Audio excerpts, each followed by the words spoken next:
धरतवे मी करो नवा तोर मरा दनवा के म्यूजिक बाय डीजे विकास सीतामढ़ी। धरतवे मी करो नवा तोर मरा दनवा के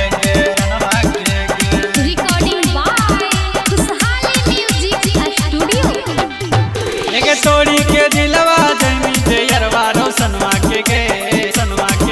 एक तोड़ी के दिलवा जमी जे यरवा रोशनवा के एक धरतवे मी करो नवा तोर मरा दनवा के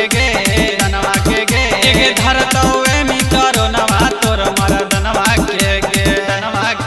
एक तोड़ी के दिलवा जमी जे यरवा रोशनवा के एक तोड़ी के दिलवा जमी जे यरवा रोशनवा के एक धरतवे मी करो नवा तोर मरा दनवा के एक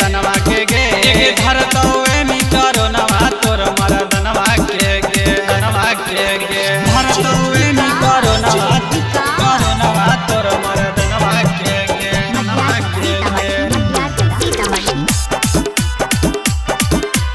धरतवे मी करो नवा तोर मरा दनवा के एक शादी के बाद गिरता लोरवाठे हुनवा से गे यहवो के बाद गिरता लोरवाठे हुनवा से गे एक धरतवे मी करो नवा तोर मरा दनवा के एक धरतवे मी करो नवा तोर मरा दनवा के एक तोड़ी के दिलवा जमी जे यरवा रोशनवा के एक तोड़ी के दिलवा जमी जे यरवा रोशनवा के एक धरतवे मी करो नवा तोर मरा